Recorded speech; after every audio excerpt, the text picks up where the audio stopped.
Welcome to BRK news Sanmargam. So ఈరోజు మనతో పాటు ఉన్నారు 109 ఇయర్స్ బాబా సంత సదానంద గురువు గారు. వారిని అడిగి ధర్మ సందేహాలను నివృత్తి చేసుకున్నాం. గురుగారు నమస్కారం అండి. హరి ఓం. గురూజీ, జనరల్గానే ధర్మం గురించి చెప్తూ ఉంటారు. ఇప్పుడు ధర్మంగా ఉండాలి, మానవతా ధర్మం అని. అంటే మీరు దీన్ని ఎలా చెప్తారండి? ధర్మానికి నిర్వచనం చెప్పాలంటే దినాలు పడుతుంది. అసలు ధర్మం అంటే మానవ ధర్మం.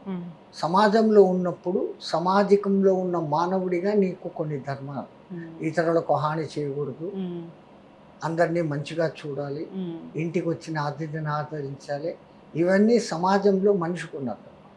ఆయన ఇంటికంటూ వచ్చినప్పుడు గృహ యజమాని ధర్మం, భార్యను ఎట్లా చూడాలి, తల్లిదండ్రులను ఎట్లా చూసుకోవాలి, బిడ్డల్ని ఏ విధంగా పెద్ద చేయాలి, వాళ్ళకు బుద్ధులు ఎట్లా నేర్పాలి. విద్య నేర్పడం కాదు, బుద్ధులు నేర్పాలి. అవును, ఇప్పుడు అందరూ బుద్ధులు నేర్పకపోవడమే ఇంత విపరీతాలకు కారణం. అవును, వాళ్ళకు నీతి కథలు ఎక్కడా వినిపించడం లేదు.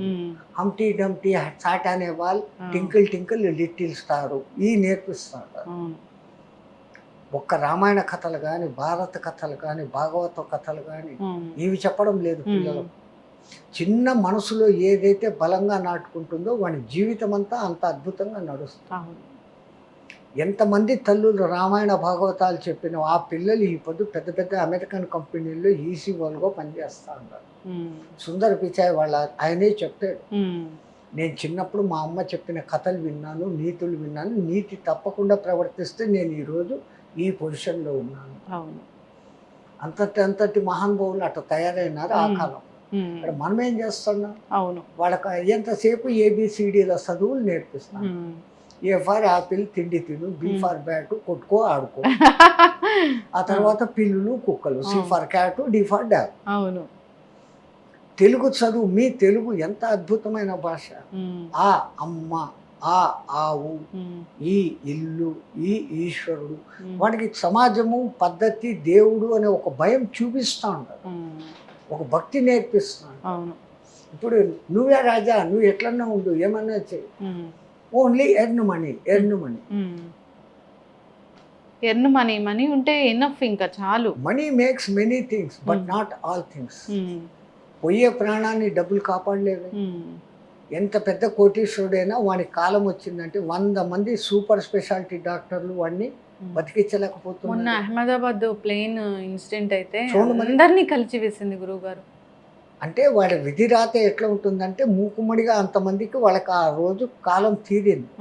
మళ్ళీ దాంట్లో నుంచి ఒక మహానుభావుడు బతికి బయటపడ్డాడు అని పేపర్లలో వింటా ఉన్నాం. అది ఎట్లా సాధ్యమైంది అసలు? వాడు తలుచుకుంటే అసాధ్యం లేదు తల్లి.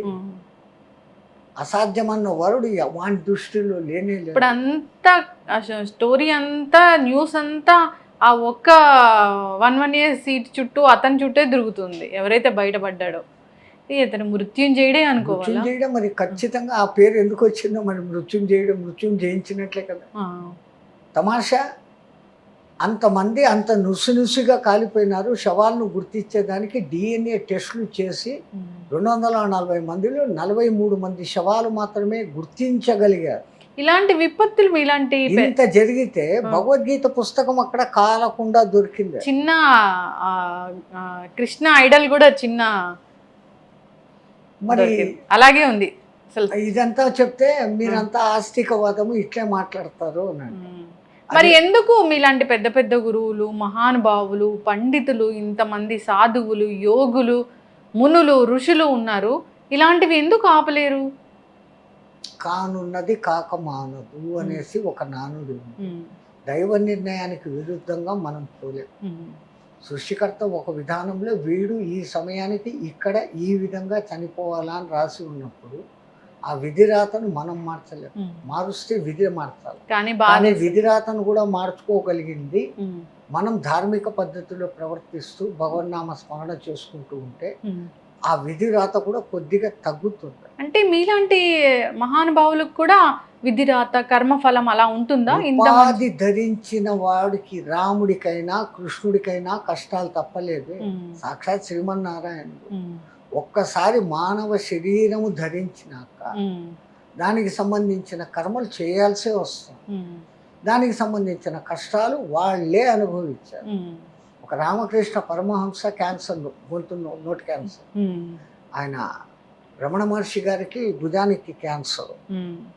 అంత సాక్షాత్ శంకర స్వరూపమైన శంకరాచార్యుల వారికే భగంధర వ్యాధి. దేహం ధరించినప్పుడు దానికి సంబంధించిన కర్మలకు అవి వస్తుంటాయి వ్యాధులు. ఆ మహానుభావులు వాటిని తట్టుకొని నిలబడి ఈ జన్మలోనే దాన్ని పరిష్కారం చేసేసుకొని వెళ్ళిపోతారు. వాళ్ళు అనుకుంటే నాకు ఇది తగ్గు కాక అంటే తగ్గిపోతుంది, కానీ వచ్చే జన్మలో వడ్డీతో కలిసి ఇంకోటిగా వస్తుంది. ఖచ్చితంగా అనుభవించి తీరాల్సింది. అసలు ఇంకో జన్మ కూడా వచ్చే ఛాన్స్ ఉంది. అది ఈ జన్మలోనే అనుభవించి ఈ జన్మలోనే కడతేరిపోతే. అందుకని వాళ్ళు చలో శరీరానికి వచ్చింది దేహాదాయ, కానీ అల్పాయుషు అర్ధాయుషు చూస్తే బాధ అనిపిస్తూ ఉంటుంది గురువుగారు.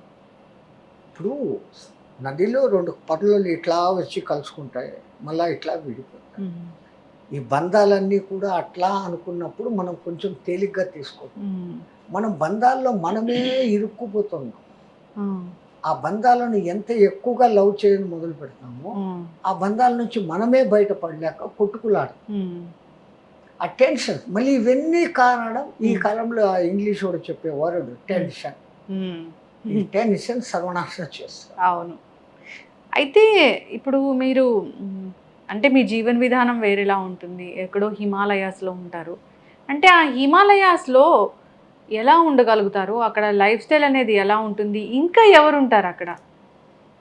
వందల సంవత్సరాలుగా తపస్సులు చేసే ఎంతో మంది యోగులు అక్కడ ఉంటారు. ఆ మహాత్ములు లోకా సమస్త భవంతు అని చెప్పడం మూలంగానే ఇంత జరుగుతున్నా ఈ మాత్రం ఉన్నాము అంటే అది వాళ్ళ యొక్క ఆ తప ఫలం. వాళ్ళకు వేరే కోరికలు లేవు. దేవుడు ప్రత్యక్షమై నాకు అది ఇయ్యాలా ఇది ఇయ్యాలా అనేది కాదు. సర్వే జనాం సుఖినో భవంతు లోకా సమస్తాం సుఖినో భవంతు. అంటే మనలాగే పుట్టి అక్కడికి వెళ్తారా, అక్కడ సన్యాసం తీసుకుంటారా, అలాగా వాళ్ళ జీవనం అలా కొనసాగిస్తారా? ఖచ్చితంగా. ఎందుకు వాళ్ళ జీవితం ఆ విధంగా మోల్డెడ్ అయ్యే వచ్చింది ఇక్కడికి. రాత ఎవరిని ఇప్పుడు ఒక గొప్ప నటుడు ఉంటాడు, మనము సినిమాలు చూస్తామే తప్ప ఆ నటుడిలాగా మనం నటించలేము. అతనికి ఆ కళ దేవుడిచ్చిన వరం. దాన్ని ఆయన ఆ విధంగా యూటిలైజ్ చేసుకున్నాడు, దాంట్లో బతికాడు. హీరో కానీ హీరోయిన్ కానీ ఎవరైనా ఓ చిత్రకారుడు ఉంటాడు, మనం గీస్తే పిచ్చి గీతలుగా ఉంటాయి. ఆ మహానుభావుల్లో ఆ కళ ప్రవేశపెట్టబడింది. ఆయన పూర్వజన్మ సుకృతంతో అది వచ్చింది. అద్భుతమైన చిత్రాలు గీస్తాడు. పికాసో లాంటి వాళ్ళు అంత ఫేమస్ అయిపోయినారు. మన దాంట్లో కూడా ఒక మహానుభావుడు ఉండేవాడు, ఆయన మహమ్మదీయుడు, పేరైతే నాకు గుర్తులేదు. కాళ్ళకు చెప్పులు వేసుకోవడం మహానుభావుడు చిత్రకళ గీసేటప్పుడు. అంత భక్తితో అంత భావనతో గౌరవంతో ఆ చిత్రాలు గీసినప్పుడు ఆ భావన ఆయనకు అంత పేరు ప్రఖ్యాతులు తెచ్చారు. చాలా చక్కగా చెప్పారు గురువు గారు. ఏదైనా కానీ మనం ఈ జన్మ ఎందుకు తీసుకున్నాము, దీనికి సార్థకత ఏంటి, ఎలాంటి మంచి మంచి పనులు చేయాలి, మన జీవన విధానం ఎలా ఉండాలి అని చాలా చక్కగా చెప్పారు. అవన్నీ వద్దు తల్లి. గత జన్మ ఏంది, ఎందుకు మనిషి జన్మ తీసుకున్నాం, ఈ జన్మను సార్థకం చేసుకుంటాం మంచి పనులు చేస్తూ. చక్కగా చెప్పారండి. మళ్ళీ వచ్చినప్పుడు మీ ఇంటర్వ్యూ మాకు ఇవ్వాలి. చక్కటి మాటలు. థ్యాంక్ యూ సో మచ్ గురుగారు.